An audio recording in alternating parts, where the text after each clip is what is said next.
We'll now begin. So I welcome all of you to today's Birmingham Trade Union Council May Day rally. We have quite a tight schedule today with a fine array of speakers, starting with no less than Gill, Ogilvie, who will talk to us very shortly, and she's the regional organiser for GMB on school funding cuts. Thank you, Gill. Thanks, Ian. Good afternoon, everybody, and welcome to Birmingham's Trade Council May Day celebrations. I'm actually quite honoured to be speaking at the May Day celebrations because those of you that know me, and my previous name is Jill Whittaker, I was the president of Chesterfield May Day and took part in the celebrations every single year there, so it's a real privilege to be invited to speak to you today. I'm the regional organiser in charge of Birmingham Authority schools for the GMB, but also Solihull schools and authority, and cover about 520 schools between the two authorities. And in the past 7 years since I've worked for GMB, there's been mass attacks on school support staff and on schools for all those 7 years. Started off with Gove, and we all remember the lovely Mr. Gove and his vision of the future of education for the children of this country, which was that they were not going to be taught by qualified teachers. They didn't want them in classrooms, and in fact actually wanted to move to the Japanese model. And if anybody's ever heard of the Japanese model of education, I'd advise you to go and have a look and see what state their education system is in, because they teach in warehouses. That's basically the idea of the Japanese model. It's mass education, mass lecturing. And it works in Japan because the children and the adults in Japan actually value education. It's drummed into them to value education. So the way that the children behave in Japan is completely different from the way that children behave in this country. But that was Michael Gove's vision for the future of this country. Fortunately, unfortunately, he decided to start off the attack on schools with school support staff, with the TAs. And his vision was to sack every single TA in every school within the country. That backfired on him because the parents, the communities, the teachers all stood against Michael Gove and made it clear we were not going to tolerate TAs being sacked as a result of his vision. So he stepped down. He was then replaced by Greenie, who has just really continued his vision of education, but through the back door. And since they've been in power, the Tories, we've seen mass academisation, we've seen mass privatisation, we've seen mass restructures, and now, finally, to top it all, mass funding cuts. And the latest has been about the fair funding formula that the government has come up with. Now, we've been arguing as trade unions for many years that the schools in this country need to be funded properly, and education needs to be funded properly. But our vision is about putting more money back into the education system, not taking money out. And what the government's come up with is, rather than taking money out and not putting any extra money in, they're going to spread the money across the estates. And it means, in fact, that actually the poorest schools, and particularly in Birmingham, are being affected by having more of the cuts being forced onto them than what's happening in the leafy shires throughout the rest of the country. And for example, as a result of the funding formula that's being put in, is that there's going to be 99% of schools will lose money as a result of this fair funding formula. And it equates down to approximately £103,754 per primary school is going to be lost on average nationally. That's minus about £403 per pupil. Secondaries are on course to lose about £470,000, and that's about £554 per pupil. Now, all of these funding cuts are going to take effect from now through to the year 2020. And that's just going to mean that our education system is going to collapse. Head teachers, you'll have seen in the news recently that head teachers have been coming out expressing their concerns about the way that they have got to manage the education within their schools. And they can't do it. They're saying, how are you expecting us to be able to administer the education curriculum when you're not giving us the support or the tools or the money to do that? Teachers are under pressure. under extreme pressure as it is within classrooms, yet this is adding further pressure to them. Parents are worrying for their children's futures, and the support staff are also concerned about their futures, because what happens when any cuts are introduced in any situation within a school needs teachers.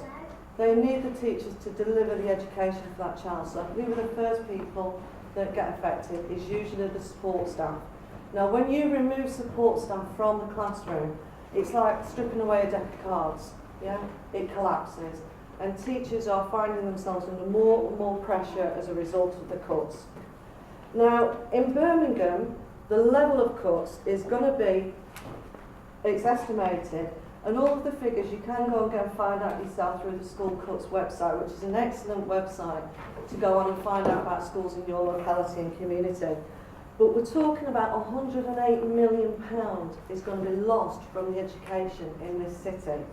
That's roughly equated to about 2,898 teachers. Now, that's a full-time equivalent teacher, and that's their salaries based on an average of 37,000. You're talking quadruple that amount of staff in terms of support staff that will end up losing their jobs as a result of these funding cuts that are coming in. And the cuts are already taking place. We've seen in Durham the attack on the teaching assistants within Durham, where a whole-scale reduction of their pay of 23% cut in pay. In Derby, and I know we've got someone from Derby here who's going to talk about the campaign in Derby.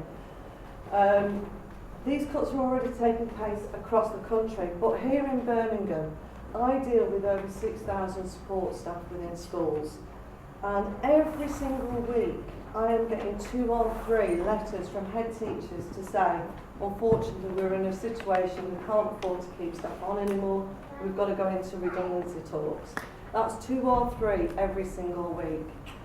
And for example, last month I dealt with 98 redundancies in one school and one school alone. Another school, 67 redundancies. Another school, 19 redundancies. And it goes on and it goes on and it goes on.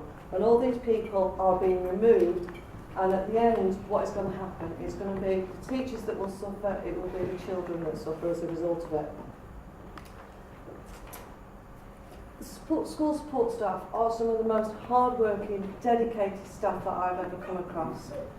Now, we always talk about, as trade unions, we need to stand up and we need to fight against these cuts. We need to use industrial action. And I know I probably will get the comment, well, why doesn't GMB go and take industrial action? It's very difficult when you're working with very low-paid members of staff to try and persuade them to come out and take any form of action. Not just because it's loss of pay, because support staff don't get paid while they're on strike. They have got a dedication to the children that they look after, and their first commitment is always what's going to happen to the children if I'm not in work. So we've got to change that mindset of those staff to try and persuade them that if they're going to stand up and fight, that it's going to be supported and that we're going to support them, and we need to get them to come out and join on industrial action. But it's not the end game. That's one part of action that support staff can take, and it's one that the unions are thinking about doing. And I'm pleased that the NUT have just announced at their conference that they are looking at lodging an industrial action ballot over the school funding cuts. And that would be very welcome if all the trade unions together worked along the same process. But in the reality, you're dealing with staff going in, week out, talking to them about possibly losing their jobs. I had one of the hardest tasks the other week, which was to go into Baverstock, a really, really good school, dedicated staff. 98 are out the door at the end of this term. Saying to them, we need you to keep going, we need you to keep coming in school day in, day out, knowing that you're facing that attack, you're losing your job.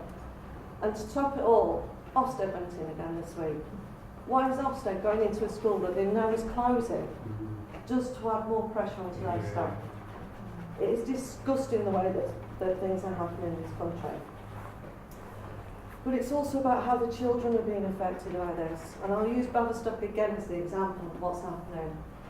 One child, because they've got to now find other school places, has been told the 12-year-old the only place that she can find to go to school is Erdington. From Maypole to Erdington, 3 bus journeys. 12-year-old. Absolutely disgusting.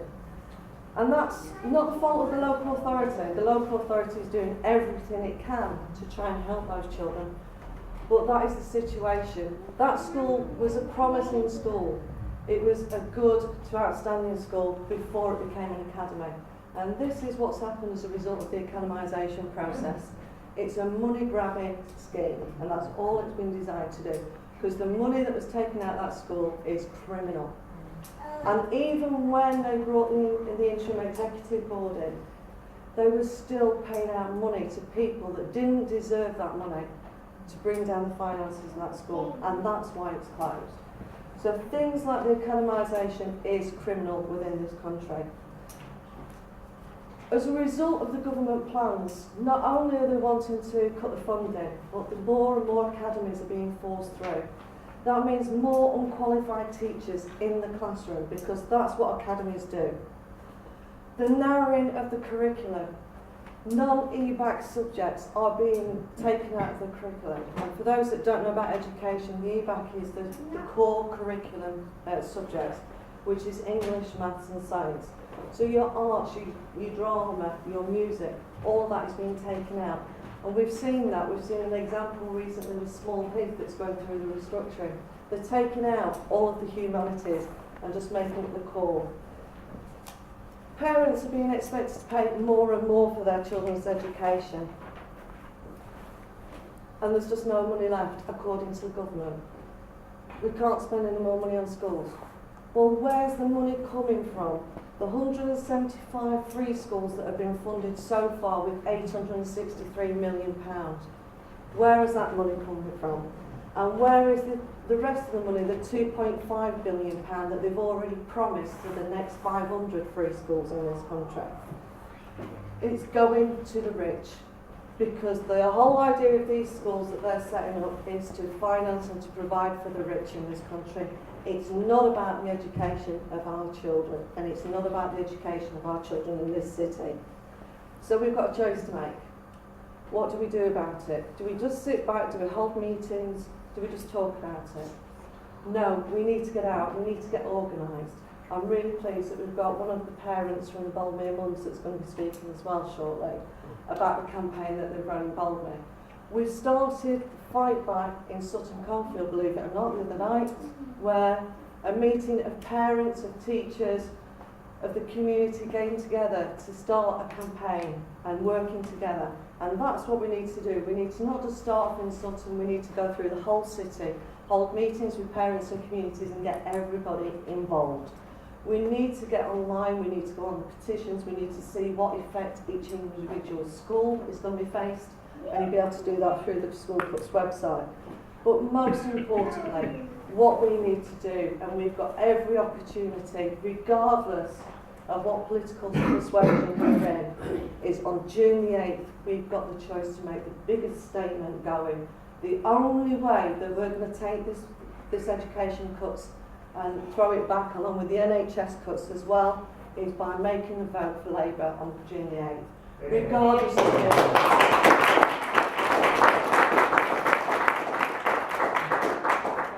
I hope you all join us on June the 8th, and I hope you will all come out between now and June the 8th and get out there and get the Labour vote out, because that is what's going to change this country. Thank you.